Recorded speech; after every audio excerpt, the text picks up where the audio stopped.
¿Empezamos ya? Vale. Es la cuarta sesión, ¿verdad?, de hoy. Estaba aprobada la sesión de Sí.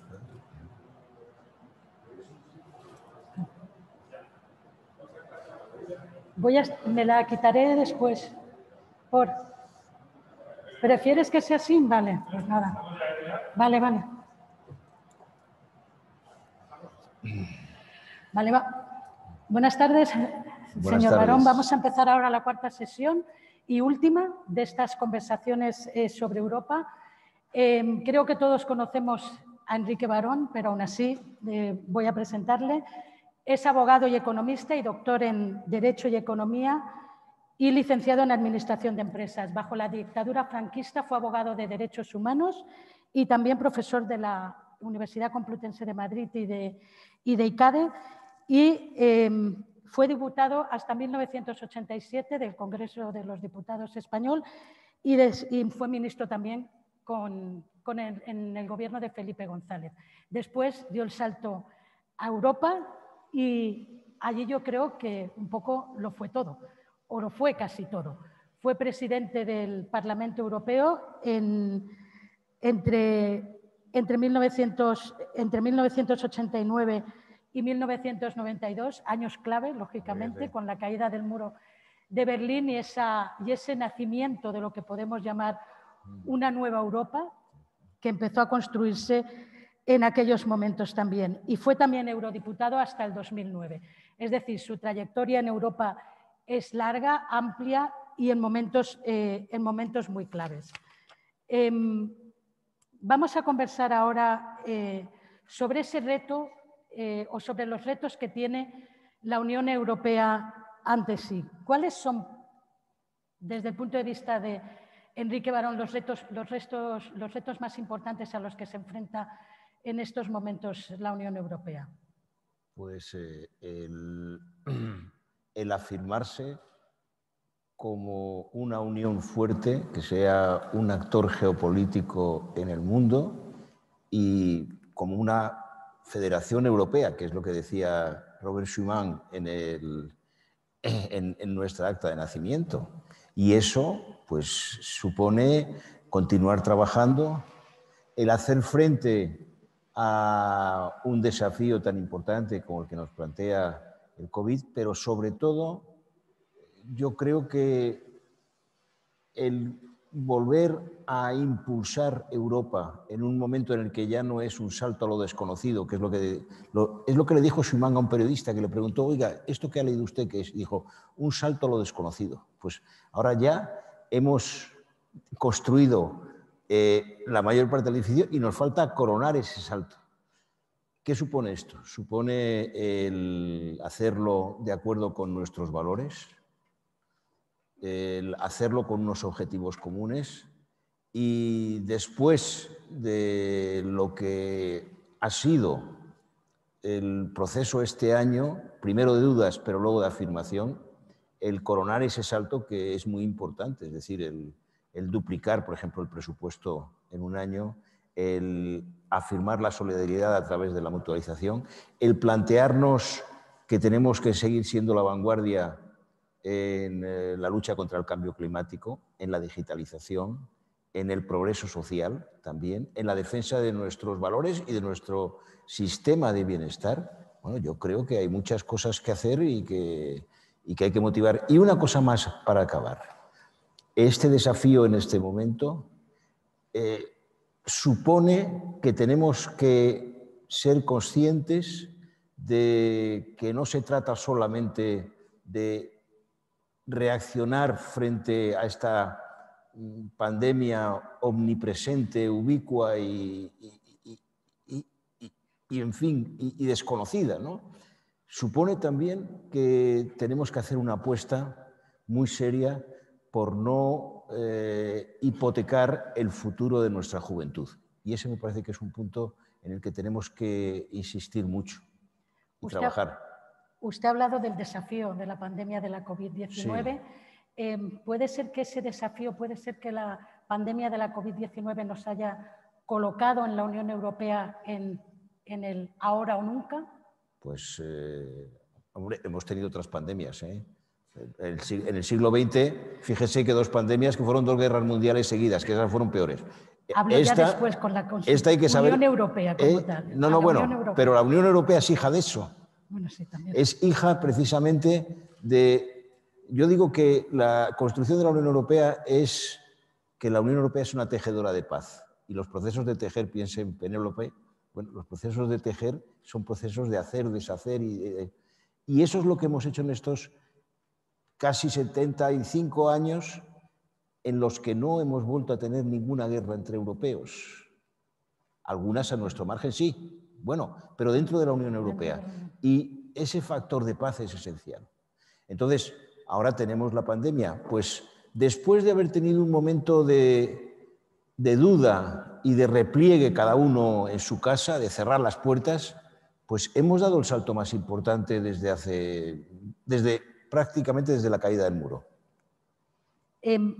Las medidas, los instrumentos, las medidas, el Fondo de Recuperación, el SURE, ¿son suficientes en estos momentos para la recuperación dentro de la Unión Europea? ¿Se necesitarían otras y cuáles serían desde su punto de vista? Pues vamos a ver, este no es el bálsamo de Fierabras, no es que nos vaya a tocar la lotería a todos y hay alguna gente que dice, bueno, esto ¿cuánto nos toca y cómo se reparte? No, no, no. Europa siempre ha funcionado y yo he tenido que trabajar mucho en el presupuesto. Como decía un político mexicano, el que vive fuera del presupuesto vive en el error. Y eso tenemos también que recordarlo en Europa, porque se habla mucho de presupuestos, pero los presupuestos hay que sacarlos adelante. Y desde la economía familiar hasta Europa. Y Europa funciona siempre sobre la base de tú pones uno y yo otro. En la cohesión, pues se pone más por Europa, pero no es que te venga de fuera. Y yo creo que el gran desafío que tenemos en este momento es hacer realidad ese salto tan importante, ese fondo de 750.000 millones, y además que estamos ya empezando a aplicarlo, por ejemplo, con el programa SURE, que es un programa que permite también reforzar nuestros propios sistemas antidesempleo, ¿no? Bueno, pues la cuestión es cómo nosotros afirmamos estos valores de solidaridad y de ética también, que no es que te vengan las cosas de Bruselas, es que somos Europa todos y tenemos que esforzarnos, bueno, en un mundo en el que pues estamos más solos. ¿Estamos más solos ahora que nunca? Lo dijo la señora Merkel, que, bueno, la canciller Merkel no es de mi familia política, pero yo la tengo un gran respeto, creo que ha sido una gran líder y está siendo una gran líder europea.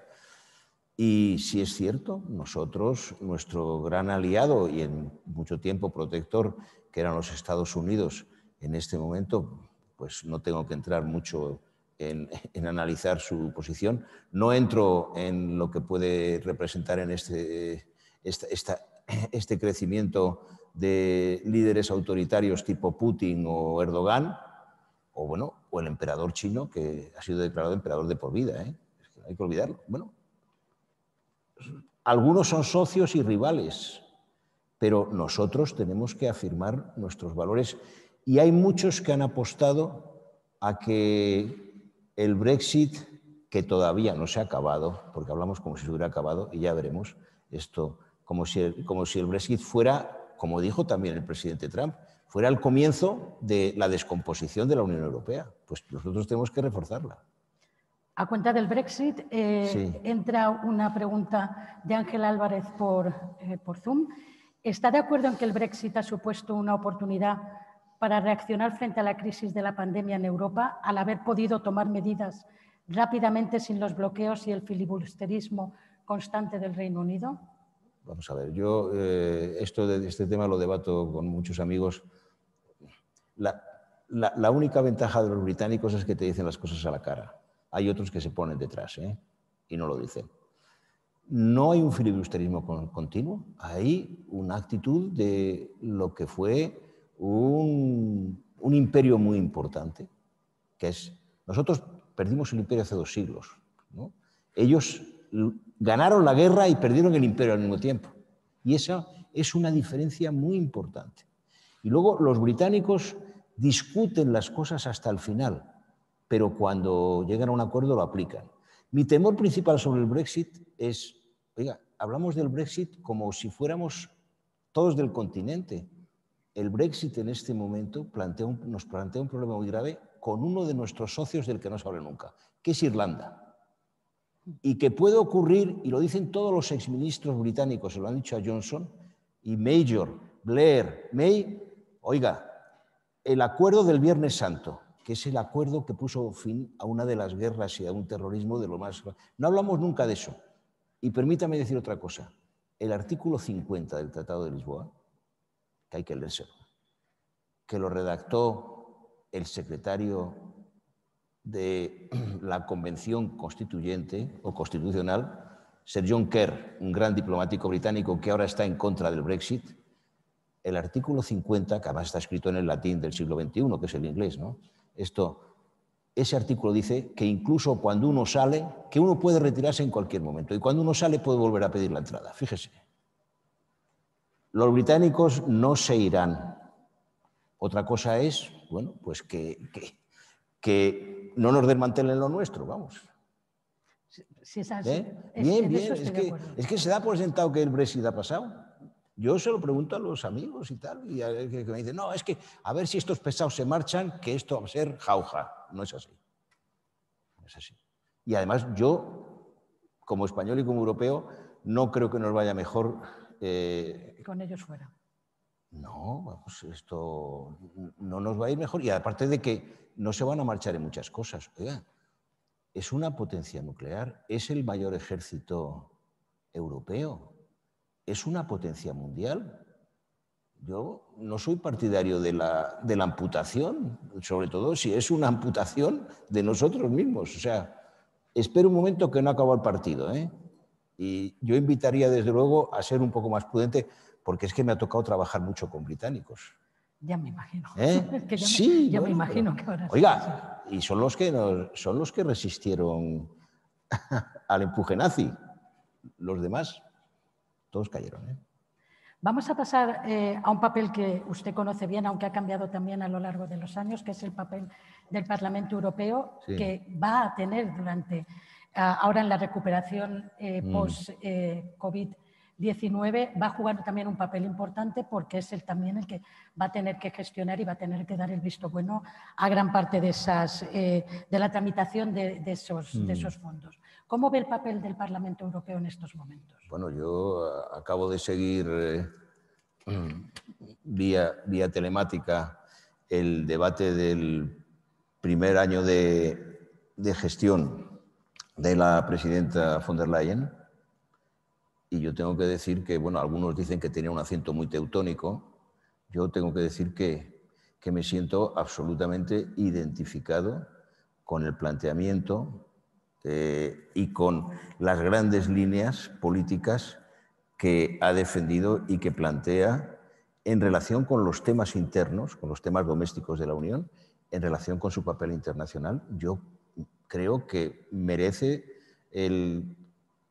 una persona que fue elegida con 7 votos de diferencia, y ahí estaban los, bueno, con defecciones todos, pero estaban los populares. Es que hay que mirarlos. Lo de mirar los votos, que no solemos mirarlo, no tenemos esa costumbre en España, pero por ejemplo en Europa y en Estados Unidos es muy importante. La presidenta fue elegida con votos con defecciones en el PPE, en los populares, en los socialistas. Los del PPE fueron submarinos. Los socialistas dieron la cara y liberales también, algunos escapó. Y fue elegida gracias al partido de Orbán y a Cinque Stelle, con 7 votos.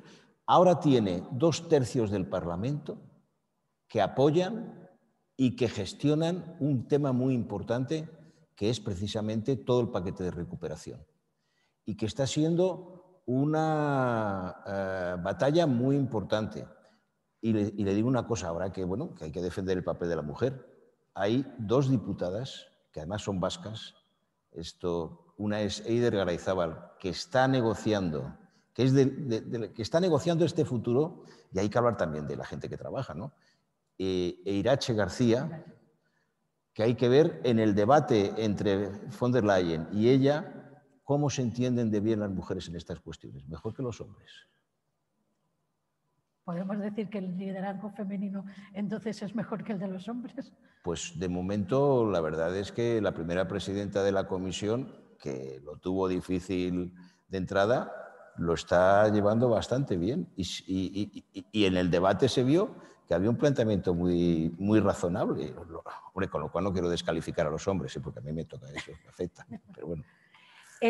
Entonces, ¿no piensa que vaya a haber muchos obstáculos y mucha, entre comillas, bronca en el Parlamento a cuenta también de los extremos, de los partidos más de extremo que tenemos, sobre todo la extrema derecha? Sí, pero hay una cosa que... ¿Va a haber suficiente mayoría para...? Sí, hay una cosa que me decía un gran amigo que algunos recordarán aquí, que era Paco Fernández Ordóñez, que fue ministro de Exteriores y que fue el que, bueno, hay una placa en el Consejo en Bruselas porque le tocó plantear inaugurar. Paco me decía en relación con las broncas del Parlamento entonces, me decía, mira, es que en el Parlamento Europeo no puedes tampoco montar demasiada bronca, por dos razones.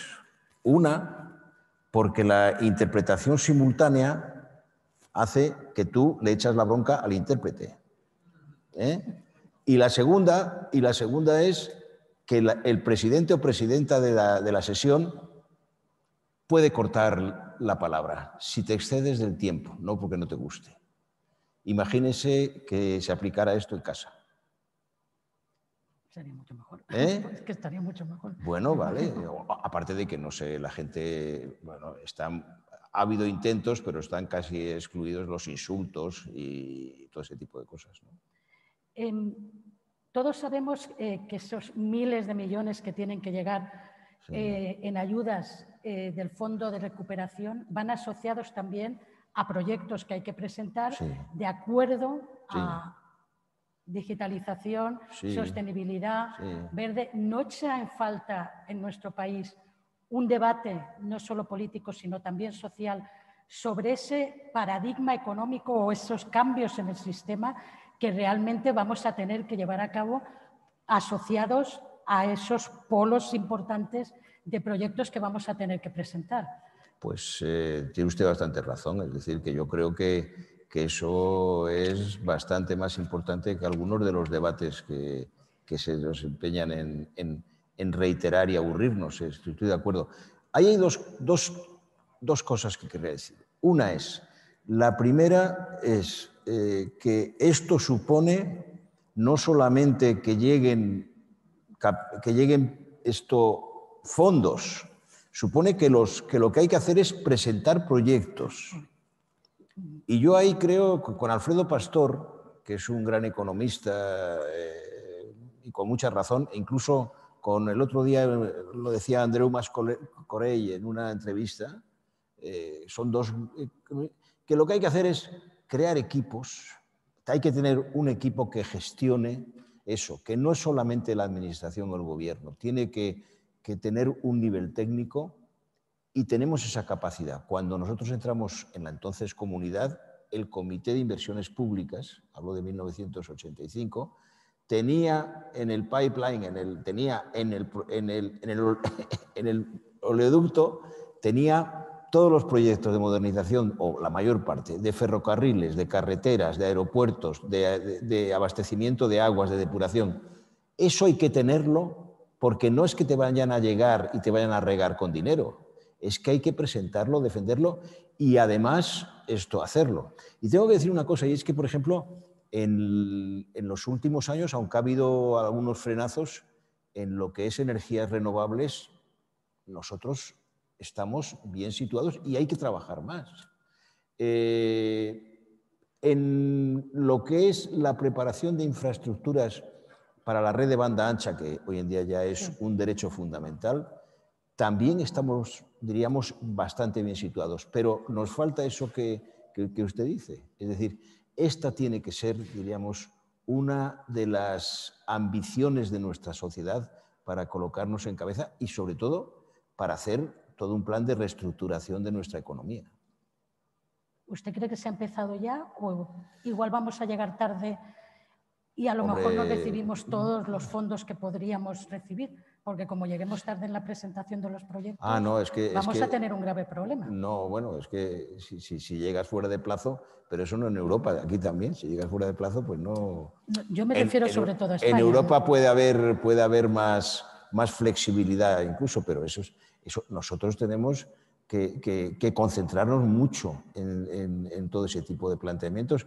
Y yo creo que no solo en el mundo político, también hay que hacer una apelación importante al sector privado.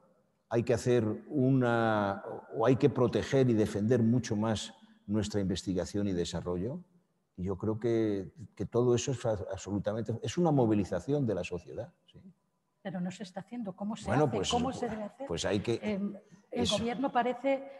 Y el gobierno y las demás fuerzas políticas, también la oposición, que están más interesados en la bronca política provocada por la pandemia de la COVID-19 que realmente en mirar hacia adelante y decir tenemos que pensar y debatir sobre el paradigma que queremos para el futuro. Tampoco es eso. Es conocido que yo apoyo al gobierno de Pedro Sánchez, pero hombre... lo que está vamos a ver, viendo la sociedad. Pero si no es que me parezca maravilloso. La sociedad está un poco enfadada, en realidad. Pero no es que me parezca maravilloso, es que concretamente uno de los que ha conseguido armar y proponer todo el plan de recuperación a nivel europeo ha sido él y su gobierno. La ministra de Exteriores lo ha explicado también.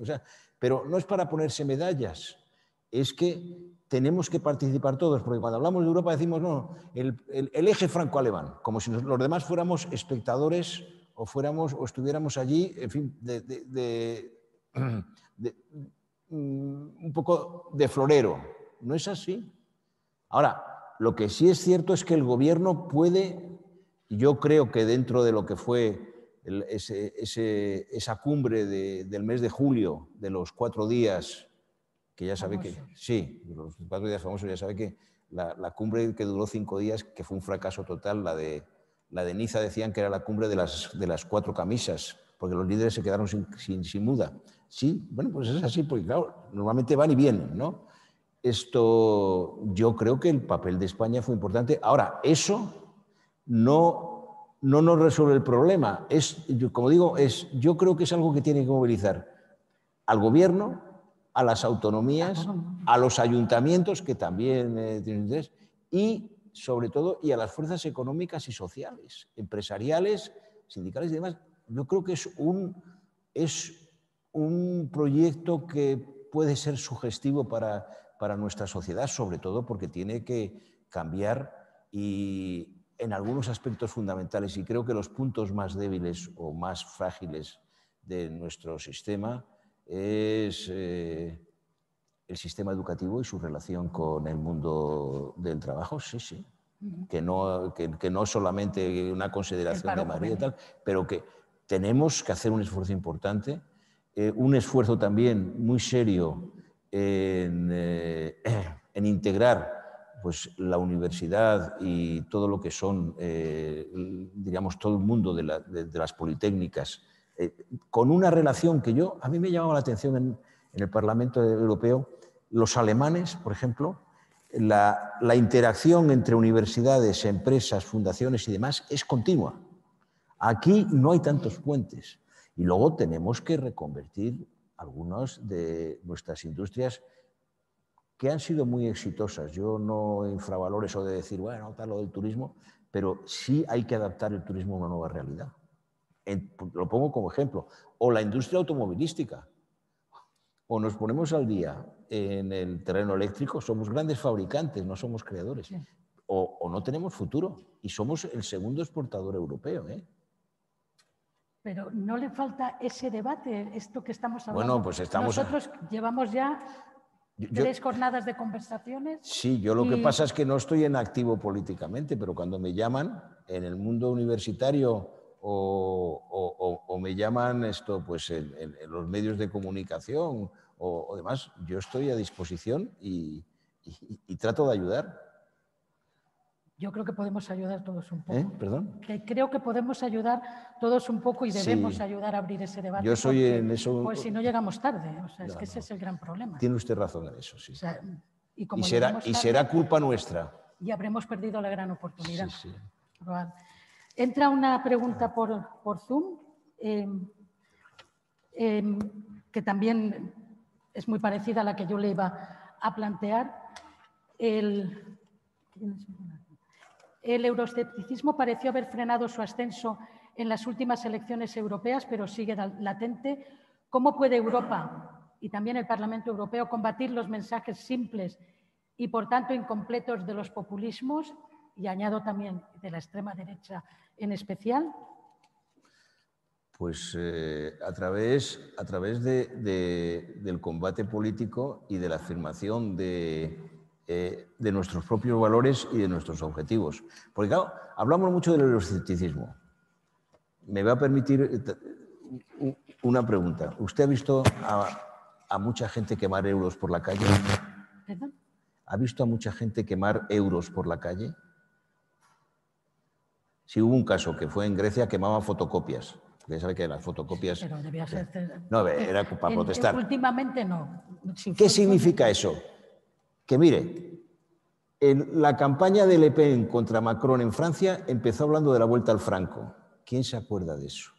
Berlusconi coqueteó con la vuelta a la lira. Bueno, ha coqueteado con muchas más cosas en la vida, ¿eh? Pero esto, bueno, de lo dicho nada. Aquí, vaya usted, salga usted vamos, ni los más radicales dicen esto de la vuelta a la peseta. Se tratan de apropiarse de la bandera porque es como más simple, pero de la peseta no habla nadie. Entonces, vamos a ver, o sea, yo creo que hay hechos que obras son amores y no buenas razones. Es decir, que el aumento de participación en las últimas elecciones europeas, la actitud de la mayor parte, yo diría, de todas las fuerzas políticas y sociales en España, es que es cierto que ha habido algún intento, incluso ahora hay alguna fuerza de extrema derecha que también se vuelve en la bandera y que dice que vamos a volver y tal, aquí a la España gloriosa. Eso no pasa de ser un discurso que es que al final pues no se vende por la misma razón por la que la gente no quema euros, porque ya la moneda está integrada como un valor social fundamental. Entonces, es cierto que se puede hacer mucha demagogia, pero yo creo que en este momento el salto político que estamos dando es muy importante y lo que hay que hacer es que no sea solamente un salto reducido al mundo político o una élite o aspectos técnicos. Yo he comenzado diciendo que hay que ganar este salto, hay que coronarlo, pero porque nosotros estamos construyendo en nuestra región mundial y también con los valores del multilateralismo y de la ONU, que están en el artículo 3 del Tratado de Lisboa, que la gente debe de leerse esas cosas, aunque sea solamente los 3 primeros artículos. Yo creo que es la causa más noble que podemos proseguir en este momento. Quizá usted lo ha dicho o lo ha dado a entender, seguimos teniendo el mismo problema, ilusionar a las sociedades, ilusionar a nuestra población europea, sí. Es decir, tenemos muy claro, yo creo, que la mayoría es europeísta, que la mayoría cree en Europa, usted lo ha dicho, ya no se pone en duda el euro ni nada en realidad, pero no hay esa ilusión, no hay ese movimiento social que debería haber, que empujase también en estos momentos. Sí, pues, tiene bastante razón porque, claro, yo estuve en el gobierno en la fase final de la negociación, bueno, sí. Cuando hicimos la Constitución, que sigue teniendo buena vida a pesar de todo, y que sigue siendo una Constitución fundamentalmente apoyada por una amplísima mayoría de nuestro pueblo, y yo estoy a favor de retoques y reformas y fui diputado constituyente. Pero lo que sí es cierto es que nuestra sociedad, cuando consiguió coronar en 1985 todo el proceso de negociación, que fue muy complicado, como era lógico, y cuando pudimos llegar en el 86, sí había un entusiasmo mucho mayor. Como había cuando cae el muro con situaciones muy complejas en Europa, no en España, pero que estaban ligadas también a la guerra, ¿no? y al futuro de Alemania fundamentalmente, pues también había como mucha más esperanza. Y yo creo que este es un momento en el que tenemos no la obligación de generar una nueva ola de esperanza, pero yo creo que sí hay un mensaje de un nuevo impulso que espero que pueda interesar a la juventud.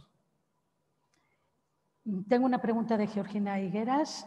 Trump ha impulsado la autonomía estratégica de la Unión Europea. ¿Biden la frenará? Pues, bueno, sí sale. No, vamos a ver, no. Trump, Trump, si la provocación tiene un valor pedagógico, pues acepto el comentario, ¿no? Es decir, que Trump, hombre, con esa especie de estilo neroniano que practica, aunque tiene una diferencia con Nerón, y es que Nerón sabía tocar el arpa, él no. Pero esto sí nos ha ayudado a saber que tenemos que asumir más nuestra propia capacidad y responsabilidades. Biden, yo he tenido la oportunidad solo como diputado europeo de saludarle una vez y tener una entrevista con él y en el Senado, cuando era senador, y con Hillary Clinton, eran dos de los senadores que nos recibieron. Es curioso, si me permite, la relación del Parlamento Europeo con el Congreso de los Estados Unidos es con la Cámara de Representantes. Y como suele ocurrir en la vida, los representantes no quieren dejar entrar a los senadores. Entonces, los senadores querían hablar con nosotros. Y en el Capitolio, yo recuerdo la entrevista que tuvimos la delegación, yo era miembro de ella, con Biden y con Clinton. Hombre, yo yo creo que después de la Primera Guerra, no había tenido lugar la Segunda.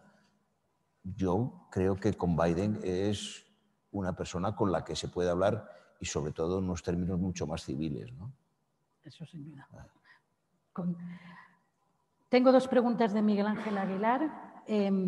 La primera es, ¿territorializar la distribución de las ayudas le parece un sinsentido? A mí me parece que es una de las pulsiones que funciona, diríamos, cuando se plantea el reparto, pero yo creo que en este momento puede ser uno de los componentes a la hora de gestionar las ayudas, sobre todo de presentar proyectos. No se trata de una especie de espolvoreo, sino que se trata precisamente de hacer proyectos. Y yo lo que creo de una manera muy clara, y hay algunas comunidades, por ejemplo, un caso es Extremadura. Extremadura que no vivió la industrialización en el 19, Extremadura que tiene capacidades importantes en sectores como pueden ser desde el agroalimentario hasta incluso ha sido pionera en algunos terrenos en las TIC, en el mundo de las tecnologías de información y comunicación. Bueno, si presentan buenos proyectos, ¿por qué no? ¿Por qué nos tenemos que llevar todos los proyectos los de algunos sitios, ¿no? Yo creo que es una variable que puede jugar, pero sobre la base de que los proyectos sean buenos. Siempre pongo el mismo ejemplo, que sería una posibilidad para Extremadura para despegar. Siempre digo que se podría aprovechar esta ocasión. Bueno, Extremadura, como decía un amigo mío, es que no está comercializada. Pues probablemente. Otra pregunta de Miguel Ángel Aguilar. ¿Utilizar las ayudas para cubrir otras necesidades cotidianas sería traicionar sus objetivos? Y yo añado, ¿se puede hacer? ¿Lo permite? Depende, ya estamos aplicando.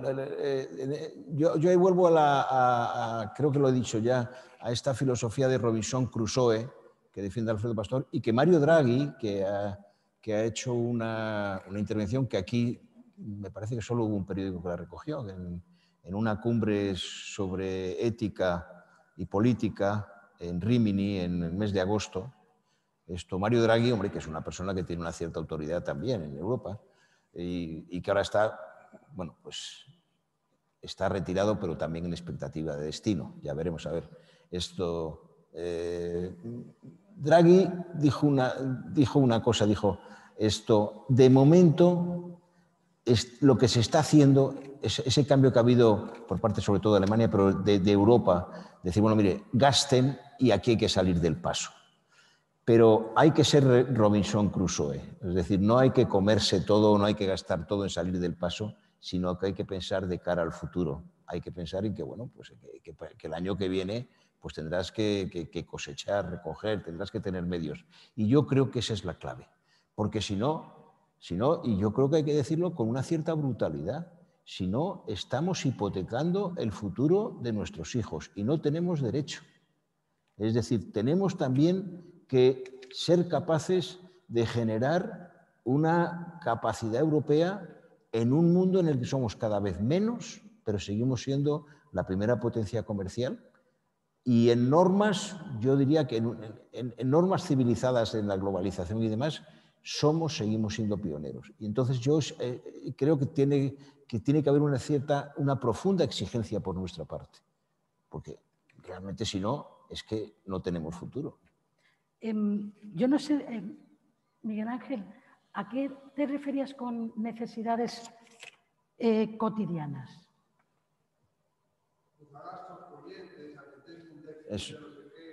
Sí. Claro, es que esa es mi pregunta. No, pero ¿El fondo de recuperación se puede gastar en necesidades cotidianas? No es para pagar agujeros. Claro, va asociado a No proyectos. es para tapar agujeros, sí. Exactamente, o sea, no es traicionar objetivos, es que no lo podríamos hacer. No se puede, no. O sea, si no hay proyectos, y en eso, cuando se dice, por ejemplo, no, aquí tienen que venir los fondos y tal, no sé qué, y no tiene que haber un control, y los señores de negro, estos de franela, los de franela gris, ¿no? Y tal. No es así. Es decir, ahora que estamos compartiendo moneda, compartimos ciudadanía y destino, hombre, pues ya no son temas, ya no estamos en el extranjero en Europa. Todo el mundo tiene derecho a ver lo que hace el vecino y a opinar, y a poner condiciones. También nosotros, porque en España en eso hay una actitud como diciendo, bueno, es que estos que son los del norte, tal, no sé qué. Oiga, también, no sé si sabe que tienen el mismo código penal normalmente que nosotros, y cuando uno ve los fraudes comunitarios, pues también salen los del norte. Es decir, sí, no quiero decir países, bueno, es que somos todos en eso más parecidos de lo que creemos y hay que poner condiciones. Y me parece que lo que está haciendo el Parlamento está muy bien. Yo creo que hay, en este momento, y es una tensión muy importante, hay dos elementos. Uno de ellos es el respeto, y acabamos de ver a nuestro amigo polaco, un gran periodista y una persona que yo creo que expresa esa mejor Polonia, ¿no? La defensa de la democracia en la que creemos todos y que está consagrada en un tratado que hemos firmado, que es el de Lisboa, que es la Constitución recuperada. Y eso, y al mismo tiempo, el que aquí no va nada gratis, es decir, que tenemos que hacer un esfuerzo porque ahí nos va en ellos nuestro futuro. ¿Cree usted que la sociedad lo tiene claro, que ese fondo de recuperación va asociado a proyectos y solo a esos proyectos, que no va para el gasto corriente? Si quieren concurrir, bueno, pues hay que explicárselo. Es decir, que no, creo que no se está no sé, yo la verdad es que, por ejemplo, yo recuerdo cuando empezamos con el tema de la modernización, yo recuerdo que en Andalucía había un dicho, y es que el señor FEDER, que el FEDER es el Fondo de Desarrollo Regional, dice, hay que ver el señor FEDER qué dinero tiene, que está arreglando las carreteras. O sea, yo creo que en eso hay un esfuerzo pedagógico y de debate muy importante, pero esto no es una pedrea de la lotería, ni el premio gordo. Esto tenemos que repartirnoslo y hacer un esfuerzo todos conjuntos. Bueno, ahora no han parado de entrar preguntas. Vale. Vamos a intentar responderlas a todo en los 10 minutos que nos quedan. En los últimos años, no dice quién es, en los últimos años se ha perdido capacidad de gestión y ejecución de las ayudas europeas, de las que solo se aprovechan, al parecer, el 35%, Italia tiene un problema parecido, pero aprovecha el 45%. Sí, en esto no estoy en activo, pero sí es cierto, he leído que ha bajado el nivel de aprovechamiento de las ayudas. Bueno, pues lo que tienen que hacer es ponerse las pilas y gestionarlo mejor, ¿eh? Y ahí, por ejemplo, hay una cosa, hablando de los británicos se pelean hasta el final, pero cuando tienen algo, consiguen algo, van implacablemente a gestionarlo bien, ¿eh? Y, por ejemplo, uno de los temas que ha salido aquí sobre el Brexit, el tema del futuro del Erasmus y de la participación de las universidades británicas en investigación y desarrollo, están desesperados, porque el programa Marco es que no se habla nunca de él, el programa Marco, que en Europa se llamaba el Fondo de Cohesión de los Ricos. Pero el programa Marco de Investigación y Desarrollo es un programa muy importante y yo me alegro mucho de que España haya ido entrando más en eso. Ya hemos puesto bastante cemento y ahora hay que mantenerlo, ¿eh?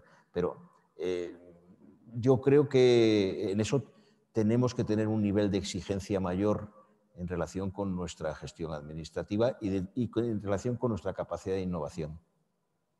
¿Italia o Francia ya han presentado los planes de reactivación? Preguntan. No puedo contestar a esa pregunta. Yo creo que está en proceso de... en este momento hay que tener en cuenta una cosa, y es que no se ha aprobado... Vamos a ver, el paquete en su conjunto, si no me equivoco, y hablo de la semana pasada, estamos comenzando una nueva semana, estaba en el proceso de conciliación entre el Parlamento, el Consejo y la Comisión. El Parlamento ponía como condiciones, por una parte, el que figure la condicionalidad en relación con el tema de derechos humanos, la capacidad, que es fundamental en democracia, aplicando el principio de no imposición sin representación, de aprobar algunos impuestos europeos que son, pues, desde el del plástico hasta el carbón, hasta una base común en el impuesto de sociedades. Eso es lo que se está en este momento debatiendo y el Consejo en su conjunto pues está hablando con los eurodiputados para ver cómo dicen, no nos bloqueen todo, pero todavía no está aprobado eso y es muy importante. Yo creo que además desde el punto de vista democrático son temas muy clave. O sea, que no es que hayan presentado. Primero tenemos que pasar eso y espero y deseo que esto se cierre cuanto antes. Y luego, bueno, ya se verá. O sea, pero de todas maneras es bueno que se vayan preparando y presentando programas. Rafa Panadero de la cadena SER pregunta, la Unión avanza siempre de crisis en crisis, solemos decir. La Unión sale siempre fortalecida de cada crisis que atraviesa, pero quizá estemos tentando demasiado la suerte. ¿Ha llegado el momento de reformar los tratados? ¿Qué cambios serían prioritarios según usted? Bien. Bueno, eso de que vamos de crisis en crisis, lo decía Monnet siempre. Y tiro porque me toca. No, lo decía Jean Monnet, pero es que la vida es una sucesión de crisis. La palabra crisis no viene de la política, viene de la vida misma. Y por eso hablamos, por ejemplo, en el terreno de la vida de las personas, hablamos de la crisis de la adolescencia, de la madurez, de la senectud. Son los momentos de cambio que te fuerzan a tomar decisiones. No es un sinónimo de desastre. Ahora, contestando a Panadero, esto con precisión. Yo creo que hay que fijarse algunas cuestiones clave. ¿Reformar los tratados? Yo creo que hay que tirar para adelante incluso sin reformarlos. Y lo que hay que hacer es qué cuestiones queremos incluir, porque reformar los tratados no es presentar una nueva colección de moda. ¿Por qué hay que reformarlos? Pues yo le voy a decir, mire, primero, porque hay que avanzar en la vía federalista de la Unión Europea. Y no lo digo yo porque yo sea un federalista comprometido, sino porque el objetivo de la Declaración Schuman es la Federación Europea. Y entonces supone el ir ampliando de manera sustancial, y ha avanzado mucho, las decisiones por mayoría. Por mayoría. Hombre, aunque en España nos estamos encontrando con que hay gente que dice que se confunde u oculta y dice que el consenso como norma, que es el ejercicio de derecho de veto, porque si no estás de acuerdo, claro, dice, no, es que el consenso no, lo que quieren es vetar. Y esto lo vivimos aquí en esta misma ciudad. Bueno, pues la ley de la mayoría, eso es lo que permite funcionar a un sistema democrático, dejando los temas de unanimidad reducidos al mínimo.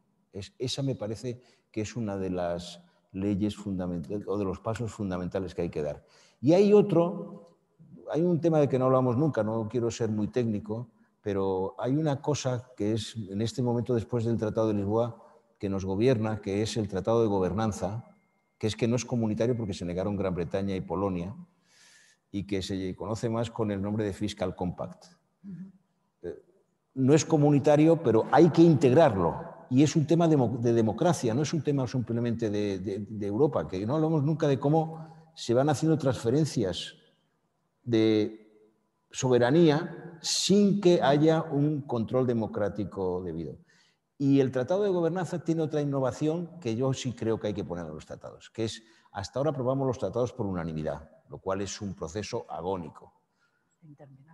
El Tratado de Gobernanza entró en vigor con 2/3 de las ratificaciones, que es una copia que hicimos de la Constitución de Filadelfia que creó los Estados Unidos a partir de las 13 colonias y de debate de federalistas y antifederalistas. Y eso yo creo que hay que ponerlo en los tratados, que seamos capaces de tirar para adelante con 2/3 de ratificaciones y sin vernos sometidos a una especie de ruleta rusa, que nos lleva, pues, lo que ocurrió con el Tratado Constitucional, a tener abierto en canal este proceso durante 3 o 4 años y además con una contaminación, no con una decisión democrática común.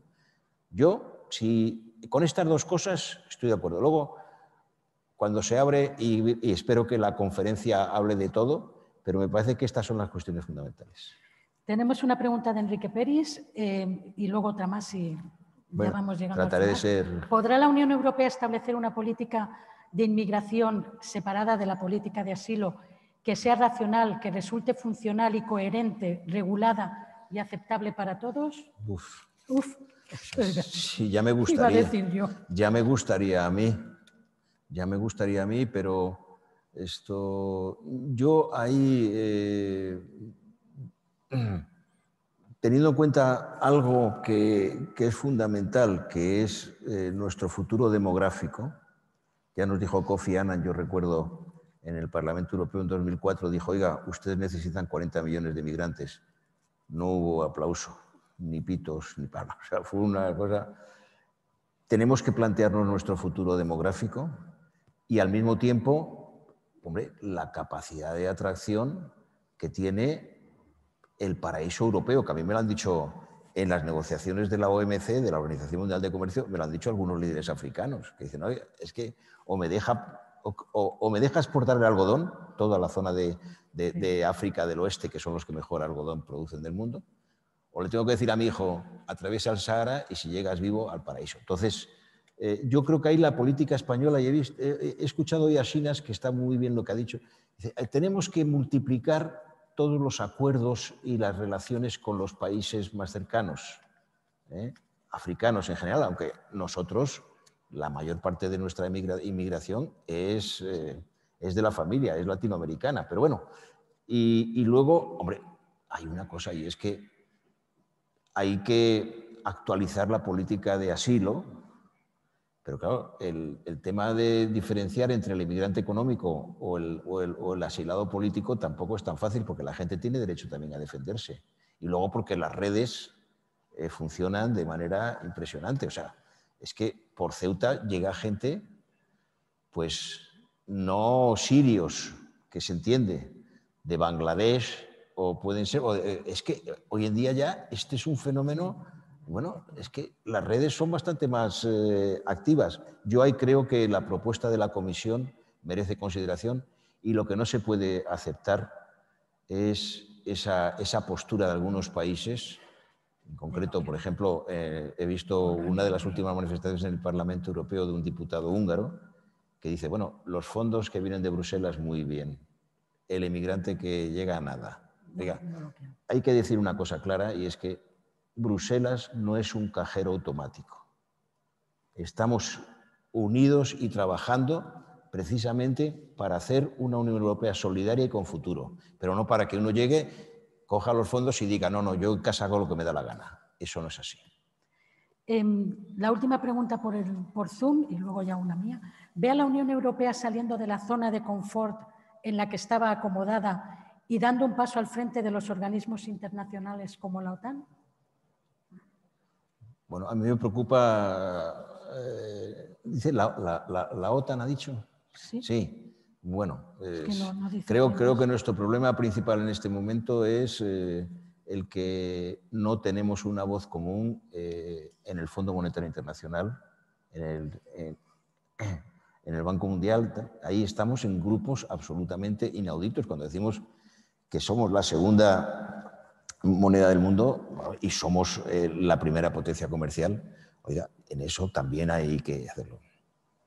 En cuanto a la OTAN, hombre, lo que sí es cierto es, en ese tema yo no sería diríamos, tan radical, porque si hay un elemento en el que nos movemos entre lo intergubernamental y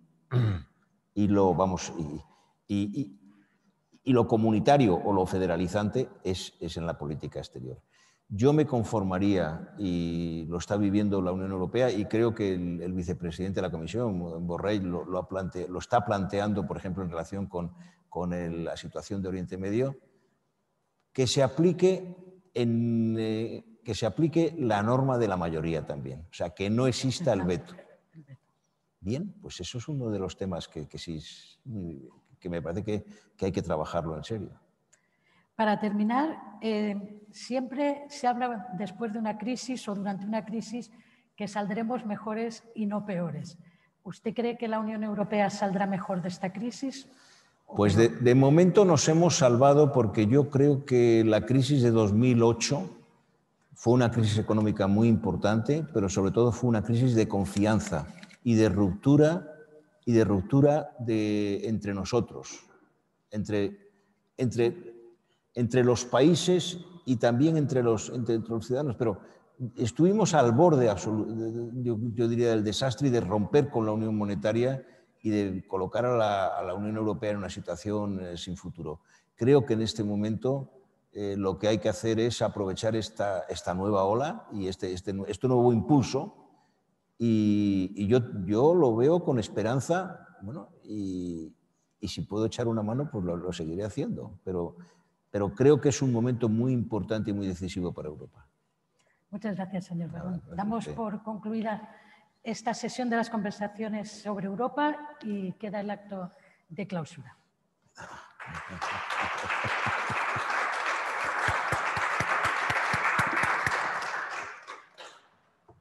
Muy bien, hay que ponerse ahora. Vamos a hacer.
Pues empiezo yo entonces. Adelante, yo creo que sin máscara, ¿no? Para hablar. Sin máscara. Buenos días. Muchas gracias a la Asociación de Periodistas Europeos por organizar estas jornadas. Yo, la verdad, me han pedido que venga a clausurar. Lo único que no me gusta de estas jornadas es que no me hayáis dejado que venga a hablar, sino solamente a clausurar, porque de verdad me parece que todo lo que habéis hecho en estas 3 jornadas, a mi modo de ver, lo traduciría en una frase, y espero que estéis de acuerdo conmigo. En estos tiempos, y más que nunca, si queremos tener soluciones a corto plazo, pensemos a más largo plazo, pensemos la estrategia, pensemos dónde queremos estar como país y como Europa. Y yo, cuando he visto el título de las ponencias, y de Ana Palacio hasta la ministra González Laya, pasando por lo poco que escuchó al final al presidente Barón, creo que todo va en este sentido. De alguna manera honráis vuestra profesión, vuestra profesión, que es esencial para que funcione la democracia y el Estado de Derecho, y esto no es ningún elogio, sino que es la realidad. Y únicamente deciros larga vida a la Asociación de Periodistas Europeos, larga vida a Europa, y a pensar el papel de España en Europa.